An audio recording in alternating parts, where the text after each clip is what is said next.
नमस्कार. सर्वप्रथम मला कथा वाचनाची ही संधी दिल्याबद्दल मी श्री निखिल नरगुणकर आणि प्राध्यापिका माधुरी शानबाग मॅडम यांची खूप आभारी आहे. दीर्घ कथा वाचनाचा हा माझा पहिलाच अनुभव असल्यामुळे काही चुका झाल्यास क्षमस्व. वाचनाची खूप आवड असली तरी सुरुवातीला घरच्या जबाबदाऱ्यांमुळे ती बाजूला राहत होती. रोजचा न्यूजपेपर हेच काय ते वाचन. काही वर्षांनी लायब्ररीतील मासिकांचं वाचन जमू लागलं. हळूहळू एखादं पुस्तक वाचून बघावं असं वाटू लागलं. मी आमच्या लायब्ररीयनना म्हणाले, एखादं चांगलं पुस्तक सुचवा. जाडजूड पुस्तक नको, पण एखादा कथासंग्रह चालेल. मग त्यांनी पुनर्जन्म नावाचं एक पुस्तक माझ्या हातात ठेवलं. लेखिकेचं नाव वाचलं, प्राध्यापिका माधुरी शानबाग. मी आनंदाने उडालेच. उभ्या उभ्या 2 पानं वाचून खुशीत मी पुस्तक घेऊन घरी आले. आता मी ठरले कॉमर्सची विद्यार्थिनी. विज्ञान कथा आपल्याला कशा झेपतील असं क्षणभर वाटलं. पण हा विचार किती खोटा ठरला ते तुम्हाला कथेच्या शेवटी कळेलच. या पुस्तकातली मला सर्वात आवडलेली ही कथा. कथेचे नाव आहे विधी लिखित. मिस विशाखा पुरंदरे. फाईलवरचं नाव वाचता वाचता देवदत्तने मान वर केली. 5व्या क्रमांकावरची उमेदवार दारात उभी होती अन मंजूळ आवाजात विचारत होती, मे आय कम इन सर? देवदत्तच्या डाव्या बाजूला बसलेले पर्सोनेल मॅनेजर चौबळ माफक हसून म्हणाले, येस कम इन. देवदत्तने मान वर करून तिला न्याहाळलं अन त्याच्या तोंडातून बाहेर पडणारा आश्चर्याचा उद्गार ओठातच थबकला. चटकन उठण्यासाठी केलेली हालचाल आवरत त्याने खिशातून रुमाल बाहेर काढला, तोंडावरून फिरवला आणि खाली बसत त्याने पुन्हा विशाखाकडे पाहिले. तिच्याशी डोळे मिळाले अन कुण्या अदृश्य शक्तीने बांधून ठेवावं तसा तो मंत्रमुग्ध होऊन तिच्याकडे पाहत राहिला. तोच गव्हाळ रंग, उंच, किंचित बारीकपणाकडे झुकणारी डौलदार शरीरयष्टी अन छोटंसं चिमटीत धरून हलवावं अशी इच्छा उत्पन्न करणारं नाक. सर्वांवर कडी म्हणजे तसेच डोळे. आजूबाजूला काहीतरी मजेदार गमतीचं घडतं आहे, किती पाहू किती साठवू असं काहीसं व्यक्त करणारे मधाळ रंगाचे, लहान मुलाच्या उत्सुकतेने लकाकणारे डोळे.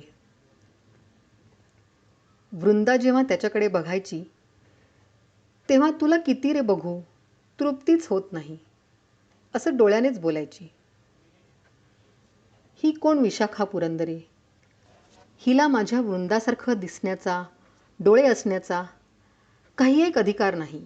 Dam it. सर, हिला काहीच अनुभव नाही आहे. चौबळाने देवदत्तच्या बाजूला झुकून हलकेच म्हणले. Yes yes. देवदत्तचे डोळे तिच्यावरून हलायला तयार नव्हते.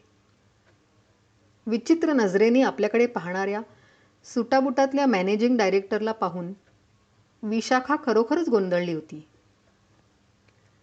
तिचा हा शिक्षण संपल्यानंतरचा पहिलाच इंटरव्ह्यू होता. हा माणूस चक्रमच दिसतोय. असा काय भारल्यासारखा बघत बसलाय. अगदी आरपार भेदून जाणारी त्याची नजर. प्रयासाने तिच्यावरची नजर फाईलकडे वळवत देवदत्त बाणावर आला. आपली चलबिचल कोणाच्या लक्षात तर नाही ना आली याचा अंदाज घेत त्याने विशाखाची इतर माहिती विचारली. तुमचे नातेवाईक कोल्हापूरजवळच्या भागात आहेत का? नाही सर, आमच्या 3-4 पिढ्या नागपूरलाच वाढल्या. मीच नोकरीसाठी मुंबईला आले, पहिल्यांदाच. तिला वाटलं या समोरच्या माणसाला ओरडून सांगावं, मला नोकरीची फार फार गरज आहे. चौबळ आश्चर्याने देवदत्तकडे पाहत होते. Something is wrong. देवदत्त कर्वेबरोबर आत्तापर्यंत चौबळांनी अनेक मुलाखती घेतल्या होत्या, पण कुणाचीही अशी खाजगी चौकशी केल्याचं त्यांना आठवत नव्हतं. ही समोरची मुलगी ते कसे भारल्यासारखे पाहत आहेत पुन्हा पुन्हा. तशी ती फार सुंदर म्हणावी तर नाहीच. आपल्या ऑफिसातल्या कितीतरी पोरी हिच्यापेक्षा देखण्या आणि स्मार्ट आहेत, पण साहेब हिच्याकडे वेगळ्याच नजरेने पाहत आहेत, ओळख शोधत असल्यासारखे. ही फक्त बीकॉम आहे, वय 21, अनुभव 0, अगदीच नगण्य. देवदत्त साहेब तिला जा पण म्हणत नाहीयेत. 1 मिनिटाची शांतता मोडून मग चौबळच म्हणाले, तुम्ही आता जाऊ शकता. पान उलटत त्यांनी बेल वाजवली. नेक्स्ट. हातातली फाईल चौबळांकडे देत देवदत्त उठलाच. पुढचे उमेदवार तुम्हीच बघा, मला जरा एक महत्त्वाचं काम आठवलंय. ऑफिसातील आपल्या खाजगी केबिनमध्ये जात देवदत्तने दार बंद करून घेतलं. तो खुर्चीत बसला आणि ग्लासभर पाणी प्यायला. मग त्याला राहावलं नाही. दार किलकिलं करून त्याने काटकोनात असलेल्या पॅसेजच्या टोकाशी पाहिलं. उतरत्या चेहऱ्याने विशाखा जिना उतरत होती. ही नोकरी मिळणं शक्य नाही. काहीच विचारलं नाही आपल्याला. आपण एवढी तयारी करून आलो ती फुकटच गेली. मॅझनीनवरच्या खिडकीशी ती आली आणि देवदत्तला तिचा चेहरा पुन्हा एकदा स्पष्ट दिसला. वृंदा, ही वृंदाच आहे. पण कसं शक्य आहे? वृंदाचा मृत्यू होऊन 22 वर्ष झाली. आपला हात पकडून धरलेला असताना डोळ्यासमोर तिचा प्राणपक्षी उडून गेलाय. बेशुद्धीच्या सीमारेषेवर असताना आपल्याकडे पाहत उच्चारलेले तिचे शेवटचे शब्द अजून आठवतात. देवदत्त, काहीतरी कर ना. मला मरायचं नाहीये. तुझ्याबरोबर मनसोक्त संसार करायचा आहे. तुझ्यासारखा एक मुलगा हवाय मला. मग तू लहानपणी कसा होतास ते मी मनसोक्त पाहू शकेन. देवदत्त. आणि तिची शुद्ध हरपली होती. अवघ्या 19व्या वर्षी सगळी स्वप्न उराशी धरून तिचा कारभार संपला होता. आपण फक्त 21 वर्षाचे होतो. उणीपुरी 3-4 वर्षाची ओळख, पण जन्मजन्मांतरीचे एकमेकांचे असल्याची ओळख पटली होती. आपली वाट बघत ती नेहमीच्या बसस्टॉपपाशी उभी होती. आपण येताना दिसलो तशी क्यू सोडून ती लगबगीने रस्त्यावर आली. आपल्याकडेच पाहत होती, नेहमीच्याच उत्सुकतेने. त्या गडबडीत गल्लीतून येणारी स्कूटर तिला दिसलीच नाही. धक्का बसला आणि तोल जाऊन ती पडली. फुटपाथची कड बरोबर कानशिलावर आपटली होती. धावत जाऊन तिला आधार दिला तेव्हा कानातून ओघळणारं रक्त दुपट्ट्याने पुसत ती म्हणाली, किती उशीर केलास. विशाखा दृष्टीआड झाली होती. देवदत्तने सावकाश दार बंद केलं. जिना उतरताना ती चवड्यांवर उड्या मारत गेली होती. अगदी वृंदाचीच स्टाईल. टेबलाला वळसा घालून तो खिडकीपाशी आला. समोरच्या फुटपाथवर विशाखा बससाठी उभी होती. पटकन वळून त्याने ड्रॉवरमधून गाडीच्या चाव्या बाहेर काढल्या. तिला पोचवायची उर्मी उसळली. पुन्हा खिडकीशी येऊन पाहिलं तर विशाखा बसमध्ये चढत होती. आपल्या प्रशस्त खुर्चीत बसत त्याने हात ताणले. अभावितपणे एक हात त्याच्या केसात गेला. केसांची मुळं मुठीत घेऊन त्याने किंचित आवळली. अस्वस्थ असला की त्याचा हा चाळा चालायचा. आणि मग वृंदा म्हणायची, बघ हं, अशाने तुझे सगळे केस लवकर गळतील. आणि मग मी मात्र कशातनं हात फिरवू बरं.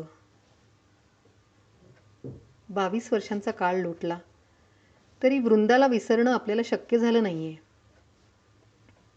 मग कोण ही कालची पोरटी? नागपूरची म्हणे. आपल्याला वृंदावन कन्सल्टंट्सच्या मॅनेजिंग डायरेक्टरला, एका यशस्वी उद्योजकाला उन्मळून टाकण्याएवढी अस्वस्थ करतीये. She has no right to do so. वृंदाला एखादी मुलगी तर झाली नसेल? आणि तो स्वतःशीच दचकला. कपाळावर घामाचे बारीक थेंब उभे राहिले. त्याला आठवला तो प्रसंग, त्यावेळच्या मनावर आलेला ताण. देवदत्त इंजिनिअरिंगच्या 3ऱ्या वर्षाला होता. शिक्षण संपवून नोकरी शोधायची आणि पहिल्या मुहूर्तावर लग्न करायचं असं दोघांनी ठरवलं होतं. शपथ घेतलेल्या उन्मादाने वृंदाने स्वतःहून देवदत्तच्या इच्छेपुढे मान तुकवली होती. 18व्या वर्षात नुकतंच पाऊल टाकलेली वृंदा आणि जेमतेम 20 ओलांडलेला देवदत्त. निसर्गाने डाव साधला आणि वृंदाला दिवस गेले. दोघांनी खूप विचार केला आणि पहिला डाव देवाला द्यायचं ठरवलं. जड अंतःकरणाने आपल्या आवडीच्या पुरुषाच्या अवेळी आलेल्या त्या निशाणीला जगातून हद्दपार करायला वृंदा कशीबशी तयार झाली. मामाकडे राहून शिकणारी वृंदा आणि हॉस्टेलमध्ये राहणारा देवदत्त. एका उपनगरातल्या नावाजलेल्या इस्पितळात देवदत्तच तिला घेऊन गेला. तिची सुटका होईपर्यंत तिच्या सोबत राहिला. तिच्या घरच्यांना काहीही कल्पना येऊ नये म्हणून तोच धडपडला होता. त्यानंतर ते दोघे अधिकच जवळ आले होते. बरोबर वर्षभराने तो अपघात झाला आणि वृंदा हे जग सोडून गेली. देवदत्तने कसंबसं आपलं शिक्षण संपवलं आणि पहिली संधी गाठून तो अमेरिकेला गेला होता. विशाखा, वृंदाची मुलगी, आपल्याला ठाऊक नसलेली मुलगी, असं असणं शक्य नाही. त्यानंतरची 18 वर्ष त्याने झपाटल्यासारखे कष्ट केले होते. आयुष्याच्या सुरुवातीलाच बसलेली ठोकर त्याला बरंच काही शिकवून गेली होती. वृंदाला विसरण्यासाठी त्याने कामाला जवळ केलं. पाठोपाठ यश आलं, पैसा आला, एक दोघी स्त्रियाही आल्या. पण वृंदासारखा तो कुणातही गुंतू शकला नाही. तिची आठवण, तिचा सहवास, दुसऱ्या कोणा स्त्रीशी लग्नाने बांधून घेणं त्याला जमलंच नाही. 40शी पार केली आणि कसली तरी ओढ, आयुष्याला घेऊन राहिलेलं रितेपण त्याला परत मायदेशी घेऊन आलं. परत येऊन तो मुंबईला त्याने स्वतंत्र व्यवसाय सुरू केला. अल्पावधीतच नावारूपाला तो आणला. आज वृंदावन कन्सल्टंट्स म्हणजे इंजिनिअरिंग क्षेत्रातली एक नावाजलेली कंपनी होती. खुर्चीत बसल्या बसल्या 2 वेळा त्याचा हात इंटरकॉमच्या रिसिव्हरकडे गेला आणि पुन्हा मागे आला. वृंदाला माझ्याशी संसार करायची जबरदस्त इच्छा होती. तिच्या अतृप्त आत्म्याने कुठल्या तरी जीवात प्रवेश केला असेल काय? तिच्या मृत्यूची वेळ आणि ह्या विशाखाच्या जन्माची वेळ साधारणपणे एकच असावी.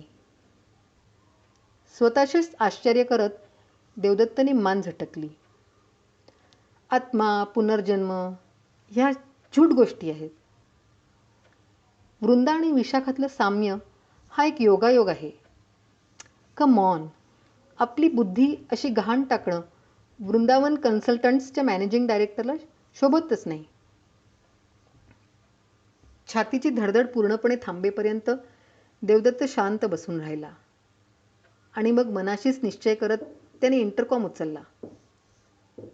चौबळ, मी देवदत्त. तुमचे इंटरव्ह्यू संपले का? नाही सर, अजून 3-4 आहेत. ठीक आहे, आपल्याला दोघेच जण घ्यायचे आहेत. तुम्ही सिलेक्ट करा and see that we get the top ones as usual. Yes sir, मी नेहमीप्रमाणे उद्या सर्व उमेदवारांचा टेबल केलेला रिपोर्ट देईन. आणखीन काय सर? आवाजावर पूर्ण काबू ठेवत देवदत्त म्हणाला, ती उमेदवार होती ना विशाखा पुरंदरे, तिला माझ्या पर्सनल स्टाफवर घ्या. सर, चौबळांच्या आवाजात आश्चर्य होतं. तिच्या सर्व्हिस कंडिशन्सबद्दल मीच ठरवेन. तुम्ही फक्त ऑर्डर काढा आणि माझ्या सहीसाठी पाठवून द्या, ताबडतोब. फोन ठेवला अन देवदत्तने टायची गाठ सैल करत डोळे मिटले. पापणीच्या कडेशी एक गरम पाण्याचा थेंब अडकला होता. त्याने केसाची मुळं मुठीने ताणली. त्याच्या घशातल्या घशात शब्द हिंदकळले, वृंदा, का मला सोडून गेलीस? Y? May I come in sir? Yes, मान वर करत देवदत्तने म्हणले. सर, ही कागदपत्र. विशाखाचा आवाज कानावर पडताच त्याने एकदम आवाजात मार्दव आणलं आणि म्हणाला, आधी बसून तर घे. तुम्ही ही कागदपत्र चेक करण्यासाठी दिली होती. दुपारी बोर्ड मीटिंग आहे, तेव्हा त्यापूर्वी यावरून एकदा नजर फिरवा. ओके. सर, कालची सगळी पत्र ॲडमिनला पाठवली. मगाशी चार्टर्ड अकाउंटंट कीर्तिकरांचा फोन आला होता. आता 11 वाजता ते तुम्हाला भेटायला येणार आहेत. हो, माझ्या लक्षात आहे ते. ते आले की 2 कॉफीचे कप पाठवून दे. आणखी काही? नाही सर. ती जायला वळली. विशाखा? पटकन पुन्हा वळून ती सामोरी आली. तुला कामाचं ओझं वगैरे होत नाही ना? No sir, not at all. तू अगदी आनंदात आहेस ना? हो सर. विशाखा, एक विचारू? Yes sir. तुझा पुनर्जन्मावर, आत्म्याच्या अस्तित्वावर, असल्या पारलौकिक गोष्टींवर विश्वास आहे?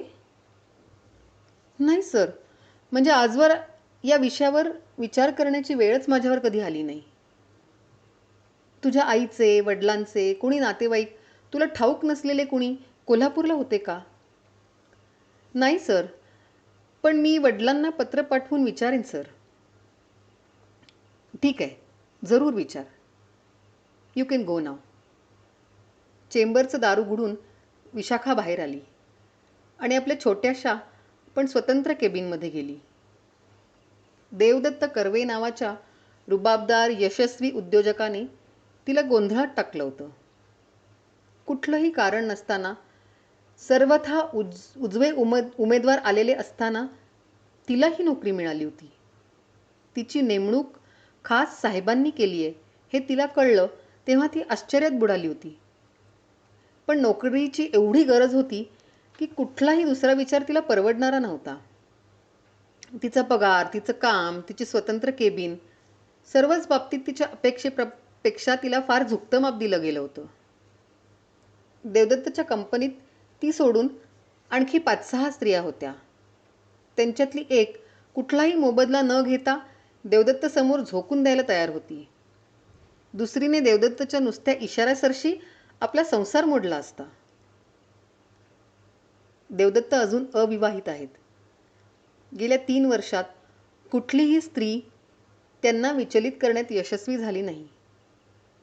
त्यांनी इशारा करताच त्याला ओळखणाऱ्या अनेक जणी त्यांच्याशी लग्न करायला तयार झाल्या असत्या. विशाखाहून देखण्या, शिकलेल्या, उच्च अभिरुचीच्या, सुसंस्कृत. 1-2 जणींनी तर फासे टाकूनही पाहिले होते. पण देवदत्त कुणालाही बदले नव्हते. नोकरीला लागलेल्या 1-1.5 महिन्यात कॅन्टीनमधल्या गप्पांमधून विशाखाला ही माहिती मिळाली होती. तिच्या अनुभवाला येत होतं ते सर्वस्वी वेगळं होतं. तिच्या केबिनचा अर्धा भाग लाकडी होता, तर वरचा अर्धा दुधी काचांचा होता. त्यावरती साध्या काचेचं मोहक डिझाईन होतं. एका विशिष्ट कोनात पाहिलं तर देवदत्तच्या झुकलेल्या खुर्चीतून तिच्या चेहऱ्याचा भाग दिसेल अशा प्रकारची ती साधी काच आणि त्याच्या केबिनची काच ही सरळ रेषेत येई. हा संपूर्ण योगायोग आहे हे मानायला ती तयार नव्हती. ती कामात असताना देवदत्त मुद्दाम मागे खुर्चीत झुकून अनेकदा तिला न्याहाळतात असं तिच्या लक्षात आलं होतं. त्यावेळी त्यांची नजर आपल्याला आरपार भेदून ओळखीचं काहीतरी शोधते आहे असा भास तिला होई. कधीही कामाच्या निमित्ताने ती त्यांच्या केबिनमध्ये गेली तर काम झाल्यावर, कोल्हापूरला तुमचे कोणी नातेवाईक राहतात का, हा प्रश्न ठरलेलाच असे. बाकीच्यांची हेवायुक्त कुजबूज सुरू झाली होती. आपल्या बॉसच्या लेखी विशाखा कोणीतरी खास आहे. आणि मग हळूहळू विशाखालाही वाटू लागलं, आपल्याहून 20 वर्षांनी मोठा असला तरी आपल्या बॉसला आपल्यात खास इंटरेस्ट आहे आणि तो आपल्यालाही आवडू लागलाय. पण तो आकाशीचा चंद्र असा असावा एवढा दूर आहे. श्रीमंत रुबाबदार अशा बॉसने मध्यम रूपाच्या सामान्य मुलीशी लग्न केलं ते फक्त मिल्स अँड बून्सच्या कादंबऱ्यांमध्ये घडतं. प्रत्यक्ष जीवनात आजूबाजूला एवढ्या देखण्या, उत्सुक, कर्तृत्ववान स्त्रिया वावरत असताना देवदत्तांनी मला निवडणं ही अपघातानेही न घडणारी गोष्ट आहे. तेव्हा स्वप्न बघणं आपल्याला शेवटी दुःखच देईल. आजच्या त्यांच्या आत्मा, पुनर्जन्मावर विश्वास असल्या प्रश्नांनी ती खरोखरच बुचकळ्यात पडली होती. त्यांच्या पूर्वायुष्यात काहीतरी घडलेलं आहे आणि त्याचा आपल्याशी कुठून तरी संबंध आहे एवढंच फक्त तिला वाटत होतं. कुणी सांगावं आपल्या नशिबात काय वाढवून ठेवलंय. 1-2 महिने गेले.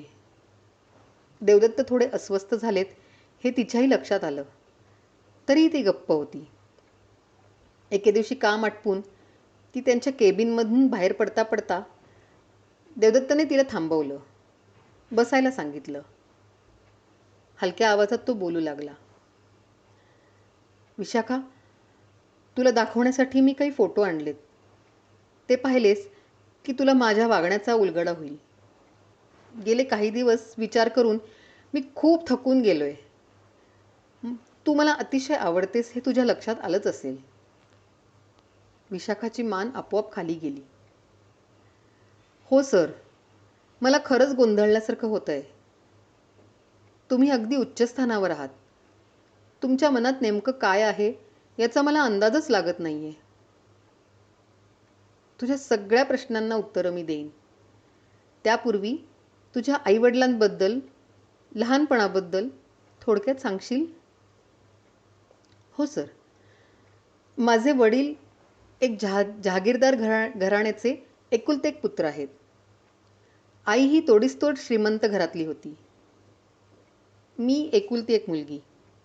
नंतर कुळकायद्यात आमच्या सर्व जमिनी गेल्या. वैभव हळूहळू उतरत गेलं.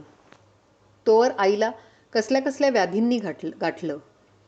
तिच्या आजारपणावर उरलं सुरलं सगळं संपलं. 10-1 वर्षापूर्वी ती वारली. मग वडिलांनी दुसरं लग्न केलं आणि त्यांना 2 मुलंही आहेत. दोघेही नागपूरजवळच्या आमच्या लहानशा गावात अत्यंत साधेपणाने राहतात. तुझ्या आईवडिलांचा एखादा फोटो तुझ्याजवळ आहे का? शुअर सर, 1 मिनिट हं. आपल्या केबिनमध्ये जाऊन 5 मिनिटांनी ती परतली. तेव्हा तिच्या हातात पर्स होती. त्यातली डायरी उघडून मुखपृष्ठाच्या आतल्या फोल्डरमध्ये अडकवलेला फोटो काढून तिने देवदत्त समोर धरला. तुझ्या आईवडिलांमध्ये आणि तुझ्यामध्ये फारसं साम्य नाही आहे. नाही, मी माझ्या वडिलांसारखी नाही. खरं सांगायचं झालं तर आमच्या घरात माझ्या इतकं सावळं कोणीच नाही. सामान्य रूपाची धनी असल्याबद्दल मला लहानपणापासून हिणवण्यात आलं आहे. माझी भावंडं, आई वडील आमच्या सरदार घराण्यात शोभेशा अशा व्यक्तिमत्वाचे आहेत. तुम्ही मात्र मला कुवत नसताना नोकरी दिलीत. मी तुमचे आभार कसे मानावेत? तिला मध्येच तोडत ते म्हणाले, तुझा दैव, योगायोग या गोष्टींवर विश्वास आहे की नाही मला माहिती नाही. पण हे फोल्डर बघ. यामध्ये काही फोटो आहेत. ते नीट पहा, म्हणजे तुझ्या बहुतेक प्रश्नांची उत्तरं तुला मिळतील. आणखी नवे प्रश्न उभे राहतील. एवढंच सांगतो, त्यामध्ये जी मुलगी आहे तिचा 22 वर्षापूर्वी मृत्यू झालाय. तिच्यामुळेच मी लग्न केलं नाहीये. 1-2 मिनिटाच्या अस्वस्थतेनंतर ते हळूच म्हणाले, "यू कॅन गो. उद्या परवा केव्हा तरी मला तुझ्याशी सविस्तर बोलायचं आहे." विशाखाने केबिनमध्ये येऊन फोल्डर उघडलं. तिचे डोळे आश्चर्याने विस्फारले. फोटोतल्या स्त्रीमधलं आणि खुद्द तिच्यामधलं साम्य पहिल्या दृष्टिक्षेपात जाणवण्याएवढं स्पष्ट होतं. अगदी पहिल्या भेटीपासून गेल्या 3-3.5 महिन्यातल्या देवदत्तच्या वागण्यामागचा कार्यकारण भाग तिला उलगडला होता. आपण हुबेहूब त्याच्या मृत प्रेयसीसारखे दिसतो. विशाखा विलक्षण सुखावून गेली. हा आकाशीचा चंद्र आपल्या ओंजळीत येऊ शकणारा गुलाब आहे. 20 वर्षाचं अंतर ही नगण्य बाब आहे. ही संधी सोडायची नाही. सिंड्रेलाच्या आयुष्यात राजकुमार आलाय. त्याने हात पुढे करायची वाट बघायची नाही. आपणच पुढे व्हायला हवं. ह्यांच्या नजरेत शृंगाराच्या छटा अजून तरी उमटल्या नाहीयेत. तसल्या भावना कळायला निसर्गाने स्त्रीला 6वं इंद्रिय दिलेलं असतं. आपण कुणाला आवडतो हे कळण्याएवढं आपण समजूतदार आहोत. वेदना, आश्चर्य, कुतूहल अशा भावनांनी भारलेल्या नजरेने ते आपल्याला पाहत असतात. त्यात आपल्याला हवे ते रंग भरणं फारसं कठीण जाणार नाही. एक हुकमाचा एक्का आपल्या हातात आहे. विशाखा, पुढे होऊन आयुष्यात प्रथमच आलेल्या या सुवर्ण संधीला समोर वळव. दुसऱ्या दिवशी ते फोटो परत करताना विशाखाने धीटपणे देवदत्तच्या नजरेत डोळे गुंतवले. त्यांनी रात्री जेवायला दिलेलं निमंत्रण अतिशय आनंदाने स्वीकारलं. 2 तास आधी गेलं तर चालेल ना, असं काहीसं विचारून तिने ऑफिस सोडलं. अतिशय काळजीपूर्वक जामानिमा करून ती त्यांची वाट पाहत राहिली.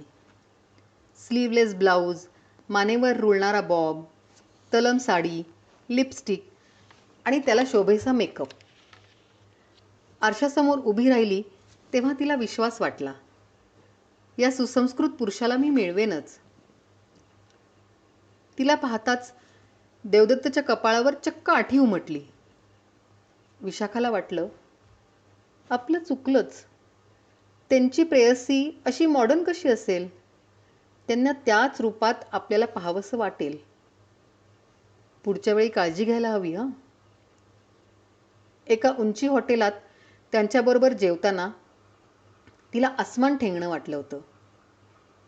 जेवणापूर्वी त्यांनी 2 पेग घेतले आणि मग सैलावून त्यांनी तिला वृंदाच्या कितीतरी गोष्टी सांगितल्या. परत निघण्यापूर्वी खिशातून त्यांनी एक सुबक डबी बाहेर काढली. त्यातली नाजूक नक्षीची हिऱ्याची अंगठी तिच्यापुढे धरत त्यांनी म्हटलं, विशाखा, वृंदेला माझ्याशी संसार करायची खूप इच्छा होती. तिच्या अतृप्त इच्छांनीच तुझ्या रूपात पुन्हा जन्म घेतलाय असं मला मनोमन वाटतं. माझ्याशी लग्न करशील? तिला वाटलं त्याच्यापेक्षा कितीतरी सहजतेने तिचं स्वप्न साकार होत होतं. तिने हलकेच हात पुढे केला. घरी परतताना त्यांनी गाडी स्वतःच्या फ्लॅटकडे वळवली. थोडी कॉफी घेऊ, मग तुला पोचवेन, चालेल ना? त्यांचा आलिशान फ्लॅट पाहताच विशाखाचे डोळे विस्फारले. देवदत्तने हात पसरताच स्वतःहून ती त्यांच्या मिठीत शिरली. तिला मिठीत घेत त्यांनी हलकेच तिच्या केसांवर ओठ टेकले. एका हाताने तिचे केस मागे सारत त्यांनी तिच्या मानेकडे चेहरा नेला आणि त्यांची मिठी झटकन सैल झाली. छताशी हिंदकळणाऱ्या काचेच्या झुमराच्या मंद प्रकाशात तिच्या मानेवरचा अधेली एवढा लालसर काळा डाग त्यांना स्पष्ट दिसला होता. पटकन ट्यूबलाईट पेटवत त्यांनी तो डाग निरखून पाहिला. हादरलेल्या आवाजात त्यांनी विचारलं, विशाखा, तुझ्या मानेवर हा डाग कसला आहे? ती जन्मखूण आहे सर. तिने पटकन जीभ चावली. हे सर म्हणणं आता थांबवायलाच हवं. तुझ्या पायावर मांडीच्या आतल्या बाजूला तसाच आणखीन एक डाग आहे का? आता आश्चर्य करण्याची पाळी विशाखाची होती. हो, पण तुम्हाला कसं ठाऊक हे? टायची गाठ सैल करत शर्टवरचं बटण सोडवून त्यांनी कॉलर खाली केली. देवदत्तांच्या मानेवर तसाच साधारण त्याच आकाराचा डाग होता. माझ्या मांडीवर असलाच आणखीन एक डाग आहे. तू दिसतेस वृंदासारखी. तुझ्या जन्मखुणा माझ्याशी तंतोतंत जुळतात. This is terrible. God cannot be this crazy. Vishakha, मी खूप अपसेट झालोय. तुला आत्ता घरी पोचवलं तर चालेल ना? हो हो, मला काही कळेनासच झालंय. रात्रभर या विचित्र योगायोगावर ते विचार करत होते. आपला आणि वृंदेच्या कुटुंबाचा काहीही नातेसंबंध नाही. कुठे कोल्हापूर आणि कुठे नागपूर. विशाखा पुरंदरे आणि वृंदा ह्यांचा दुरान्वयानेही संबंध नाही. जात एक नाही. वृंदासारखं रूप, ठेवण, लकबी ह्या विशाखात कशा आल्या असतील? तिच्या मृत्यूची आणि विशाखाच्या जन्माची वेळ साधारण एकच आहे. मृत्यूच्या वेळचा तिचा अतृप्त आत्मा आपल्याशी संसार करायच्या जबरदस्त लालसेने विशाखाच्या रूपात जन्म घेण्यास उद्युक्त झाला असावा का?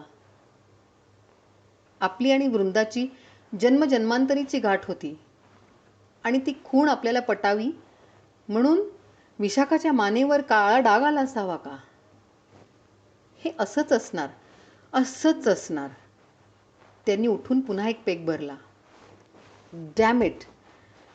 Devdatt Karve, managing director Vrindavan consultants, भानावर ये. Vrinda, Vrinda, please don't do this to me. नकळत त्याचा उजवा हात डोक्यात गेला आणि मुठीत केसांची मुळं आवळू लागला. दुसऱ्या दिवशी आल्या आल्या त्यांनी विशाखाला बोलावणं पाठवलं. साधी काठपदराची साडी, एकत्र अडकवलेले केस आणि कपाळी गोल लाल भडक टिकली. विशाखाने उजव्या हातातली अंगठी फिरवत म्हटलं, कशाला बोलवलं? पदराशी चाळा केला, अंगठ्याने खालचं कार्पेट उकरलं तर ते फारच नाटकी वाटेल. तूर्त एवढंच पुरे. देवदत्तांचं लक्ष क्षणभर विचलित झालं. विशाखा, मी तुझ्याशी पुढच्या महिन्यात लग्न करेन. 8-10 दिवसांनी जाऊन आपण नोटीस देऊ. पण त्यापूर्वी मला तुझ्या वडिलांशी एकदा बोलायचंय. त्यांना ताबडतोब बोलवून घे. विमानाने आले तर फारच उत्तम. मी अकाउंटंटला आत्ताच सूचना देऊन ठेवेन. Please make it immediate. Okay? त्यांनी इंटरकॉम उचललेला पाहिला आणि ती मागे वळली. रात्रभर विचारात घालवल्यावर देवदत्ताने निर्णय घेतला होता. आणखी त्रास करून घ्यायचा नाही. एकदा तिच्या वडिलांना तिच्या जन्माबद्दल विचारायचं आणि मग सरळ लग्न करायचं. अतिविचाराने जर स्वतःला दुःखच मिळणार असेल तर तो टाळावा हेच उत्तम. उपनगरात वसलेल्या त्या अत्याधुनिक प्रशस्त हॉस्पिटलमध्ये देवदत्तने पाऊल टाकलं. तिथल्या रिसेप्शनिस्टला गायनॅक वॉर्डबद्दल विचारून त्यांनी बरोबर असलेल्या श्री पुरंदरेंना, विशाखाच्या वडिलांना पाठोपाठ यायची खूण केली. प्रशस्त संगमरवरी कॉरिडॉरमधून जाताना उजव्या बाजूला वॉर्ड्स आणि स्पेशल रूम्स होत्या. काटकोनात वळल्यावर ओळीने 5-6 डॉक्टरांच्या खाजगी केबिन्स होत्या. पाटीवरचं एक एक नाव वाचत देवदत्त पुढे जात राहिले. एका नावाशी थांबून त्यांनी बाहेर बसलेल्या अटेंडंटकडे चौकशी केली. डॉक्टर एन सावित्री यांनी मला अपॉइंटमेंट दिली आहे. इंटरकॉम उचलत त्या चटपटीत नर्सने बातचीत केली आणि त्यांना खूण करत म्हणाली, मॅडम तुमचीच वाट पाहतायत. पुरंदरे आणि देवदत्त झुलतं दार ढकलून आत गेले. डॉक्टर सावित्रीने त्यांना बसायची खूण केली. मी देवदत्त कर्वे. आपलं कार्ड पुढे करत देवदत्त बोलू लागले. येस, दुपारी शहरातून डॉक्टर नार्वेकरांचा फोन आला होता. तुम्हाला हवी ती माहिती देण्यासाठी मी मदत करावी अशी विनंती त्यांनी केली. इनफॅक्ट कुठल्याही पेशंटच्या बाबतीत खाजगी माहिती दुसऱ्याला देणं आमच्या एथिक्समध्ये बसत नाही. पण कुण्या मृत पेशंटबद्दल आहे म्हणून मी तुम्हाला बोलवण्यात जास्त खळखळ केली नाही आहे. शिवाय डॉक्टर नार्वेकरांनाही नाही म्हणणं शक्यच नव्हतं. तुम्ही काही वावगी माहिती विचारणार नाही अशी आशा आहे आणि या माहितीचा काहीही दुरुपयोग होणार नाही याचं वचन तुम्ही मला प्रथम द्यायला हवं. आता बोला, मी तुम्हाला काय मदत करू शकते?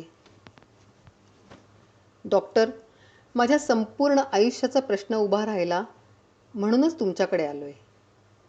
त्याचा काहीही गैरफायदा घेण्याचा प्रश्नच उद्भवत नाही. डॉक्टर नार्वेकर, त्यासाठी कधीही कबूल होणं शक्य नाही थोडं थांबून देवदत्त बोलू लागला.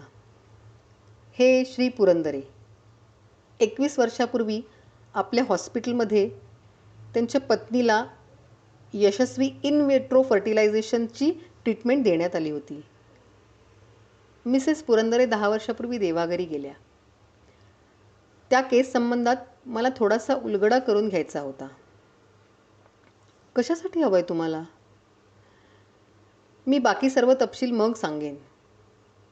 माझ्या वैयक्तिक आयुष्याशी निगडीत असा हा प्रश्न आहे.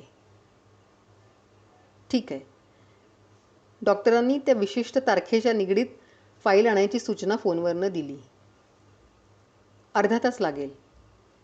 नर्सने तोपर्यंत कॉफीचे कप आणले होते. खरं तर माझी वेळ संपली आहे, पण डॉक्टर नार्वेकर माझे गुरु आहेत. 4 दिवसापूर्वी श्री पुरंदरे विमानाने नागपूरहून आले होते. विशाखाने अतिशय कौतुकाने त्यांना देवदत्तांनी लग्नाची मागणी घातल्याचं सांगितलं होतं. देवदत्ताने तिच्या जन्माबद्दल विचारलं तेव्हा त्यांनी प्रथम ठाम नकार दिला. ती माझीच मुलगी, माझ्या पत्नीच्या पोटी जन्मलेली आहे असं त्याने ठासून सांगितलं.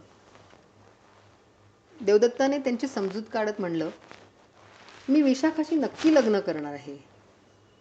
फक्त 1-2 गोष्टींचा उलगडा झाला की घडतंय तो योगायोग समजून मी निशंक मनाने तिच्याशी लग्न करू शकेन. मग मात्र पुरंदरेंना विश्वास वाटला. पुरंदरे वंशाला वारस झाला नाही तेव्हा ते आणि त्यांच्या पत्नी कुणालाही नकळत मुंबईला आले. दोघांची तपासणी केली गेली. श्री पुरंदरांमध्ये काही दोष नव्हता, पण लहानपणी झालेल्या कुठल्या तरी रोगाने सौ पुरंदरेंच्या दोन्ही फेलोपिन ट्यूब्स निकामी झाल्या होत्या. तसेच ओव्हरीज आपली क्षमता गमवून बसले होते. पण गर्भाशय अगदी कार्यक्षम आणि निरोगी होतं. त्यासाठी त्यांच्यावर डॉक्टरांनी IVF तंत्रज्ञानाचा उपयोग करून पाहायचं ठरवलं. त्यासाठी पाण्यासारखा पैसा खर्च करावा लागला.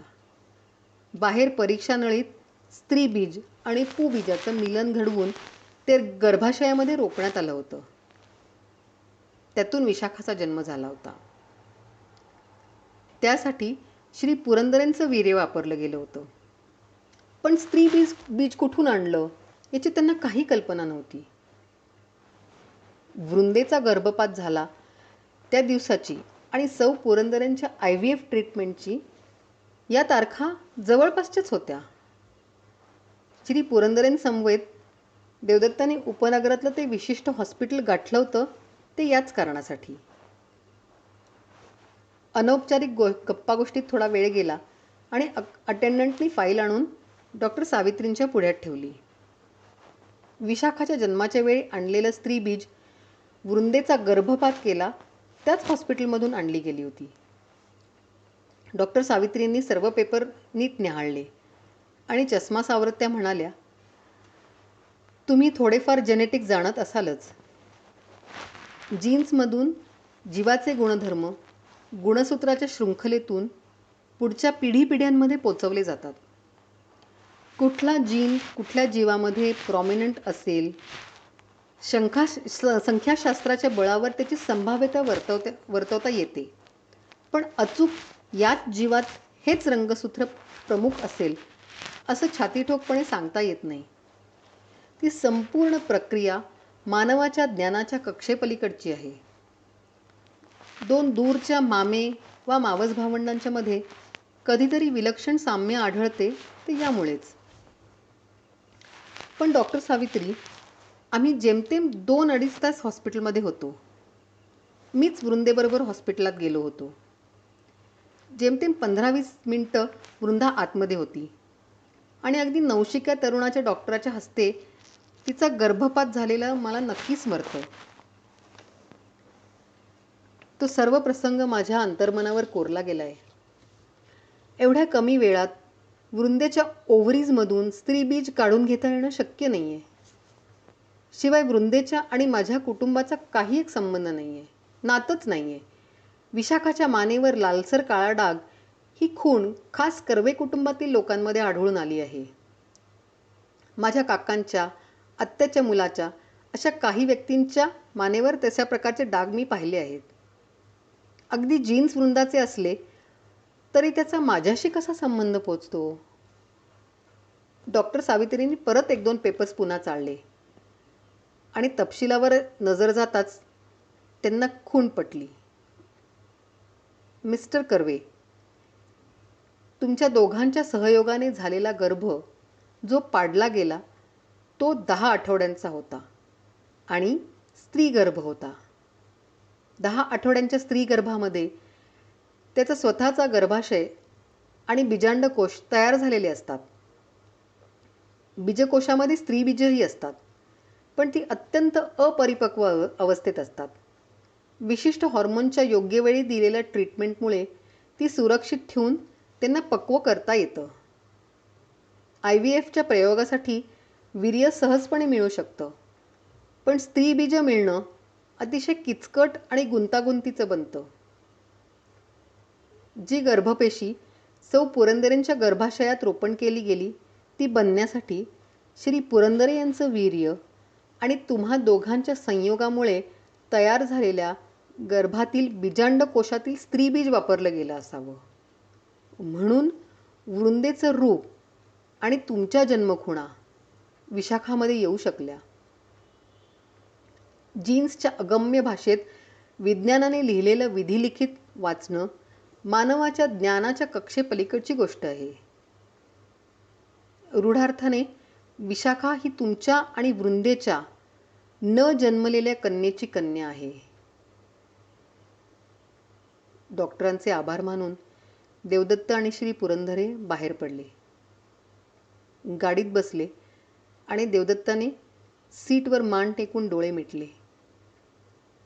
विशाखाची लग्न करण्याचा विचार प्रत्यक्षात आणणे त्याला शक्य नव्हतं. ती त्याची नात होती. त्याने निर्णय घेतला. जमलं तर तिला दत्तक घ्यायचं आणि एक अनुरूप मुलगा पाहून तिचं लग्न करायचं. तिची सर्व जबाबदारी घ्यायची. तसं पाहायला गेलं तर ती आपली वारसच आहे. दुसऱ्यांदा वृंदा त्याच्यापासून दूर गेली होती. कधीही हात पोचू शकणार नाही एवढी दूर. आणि अंशरूपाने ती त्याला परत मिळालीही होती. त्याचा हात अभावितपणे केसाची मुळं मुठीत पकडण्यासाठी डोक्यापाशी गेला आणि त्याच्या तोंडून शब्द आले, वृंदा वाय. श्रोते हो, धन्यवाद.